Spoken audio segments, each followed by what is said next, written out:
ઠંડકની લાણીને ધુમ્મસ ગાઢ, તરડાતી ચામડી અને સળગતી દાઢ, શિયાળાની એ છે ઓળખાણ.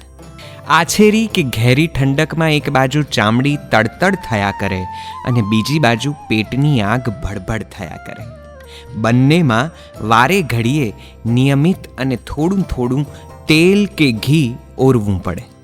આ ઋતુ કુદરતની સૌથી સુંદર ભેટ આપણી સામે ધરે છે અને એમાં સૌથી પહેલાં આવે લીલા શાકભાજી. બસ સબ્જીની આ લીલાશ પકડીને આ જ મોસમમાં સંબંધોમાં પણ લીલપ ઉમેરી શકાય. સાથે બેસીને આખો પરિવાર એક સાથે કોળિયા ભરે અને ભરાવે એવી એક વાનગી શિયાળામાં ગુજરાતના મહેસાણા અને પાટણ બાજુ ખાસ બને છે.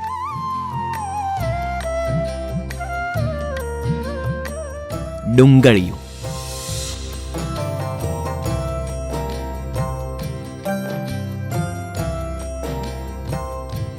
કહે છે કે ગામના ખુલ્લા ખેતરમાં ગામના તરવરિયા જુવાનિયા ચૂલો સળગાવીને આ વાનગી બનાવે અને કુટુંબમાં ઉજવાય શિયાળાનો સ્નેહસભર અવસર.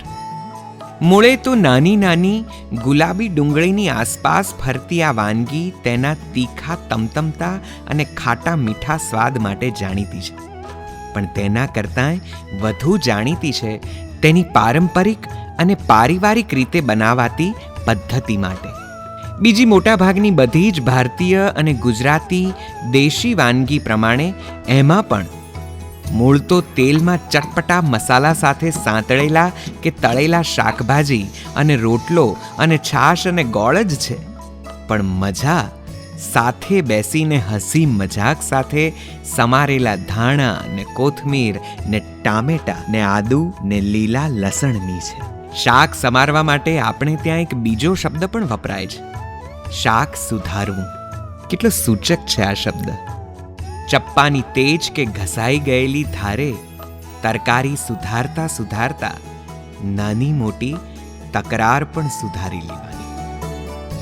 સાથે બેસીને ગામ ગપાટા મારતા મારતા થોડું છોલવું અને થોડું બોલવું, થોડું છૂંદવું ને થોડું ઝીણું ને થોડું મોટું ને થોડું જાડું ને થોડું પાતળું, હસવું હસાવવું અને થોડું સાંભળવું ને થોડું સંભળાવવું, અને લો આ અધમણ શાકભાજી સમારાઈ ગયું. સહેલી જેવી ભાભી અને બેનપણી જેવી બહેનના સ્મિત અને હાસ્યનો રણકો અને પડઘો ઝીણો ને ઝરમર થઈને આખા ઘરમાં ફેલાશે, સોડાશે અને સંભળાશે પણ. આ ડુંગળિયામાં હવે જે રહે છે તે છે પાકી સમજણ તેને યોગ્ય રીતે પકાવવાની. ખેતર નહીં તો અગાશી સહી. કદાચ ખુલ્લામાં આ વાનગીમાં વાતાવરણની અસર પણ ભળે છે. કહે છે કે આ વાનગી થોડી વધારે પ્રમાણમાં બને તો તેનો સ્વાદ, સુગંધ અને રંગ થોડો ઓર પકડાય છે. તપેલામાં સારા પ્રમાણમાં તેલ લઈ તેમાં નાની ગુલાબી ડુંગળીને 4 કાપા કરીને નાખવાથી પાકતી જતી ડુંગળીમાંથી ધીમે ધીમે પરત છૂટી પડવા માંડે છે. પોતાની આગવી સોડમ અને પકવનારના સ્મિત સાથે તેનો ગુલાબી રંગ ઓર ગુલાબી લાગવા માંડે છે.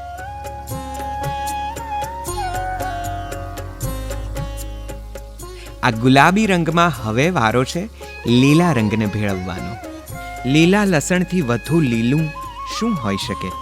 ઝીણું સમારેલું લીલું લસણ તેમાં ઉમેરી તેને હલાવતા હલાવતા થોડી થોડી વારે જોતા રહી ચઢાવી તેમાં લીલા મરચાની પેસ્ટ, આદુની પેસ્ટ, ટામેટાની પ્યોરી અને પછી લાલ મરચું અને ગરમ મસાલો અને ચાટ મસાલો ઉમેરી તીખાશનો તડકતો ભડકતો સ્વાદ ઘટ્ટ કરવામાં આવે છે.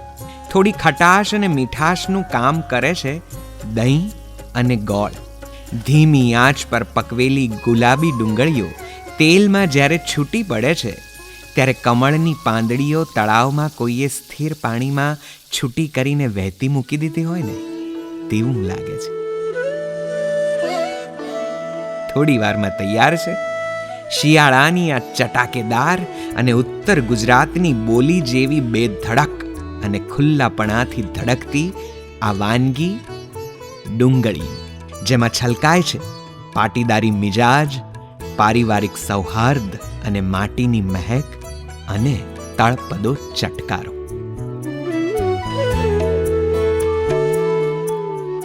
ગરમ ગરમ બાજરીના રોટલા અને કોલસાના ધુમાડાથી ઝબકોળાયેલ છાશ અને ગોળ સાથે આ વાનગી ગળે ઉતરતાની સાથે તમને તમારા વતન પહોંચાડી દે છે, જ્યાં ખેતરના શેઢે ચાલીને પગનો કાંટો કાઢવા દોસ્તના ખભાનો ટેકો લીધો હતો અને ગમતીલા ભાઈઓ અને ભાંડુઓ અને ભાઈબંધો સાથે એક સંગાથે કોળિયા ભર્યા હતા, જ્યાં લીલા લહેરાતા પાકમાં પાણી વાળ્યા પછી તાપણામાં હાથ તાપ્યા હતા અને સંબંધોની હૂંફથી હથેળીની ગુલાબી વધારી હતી.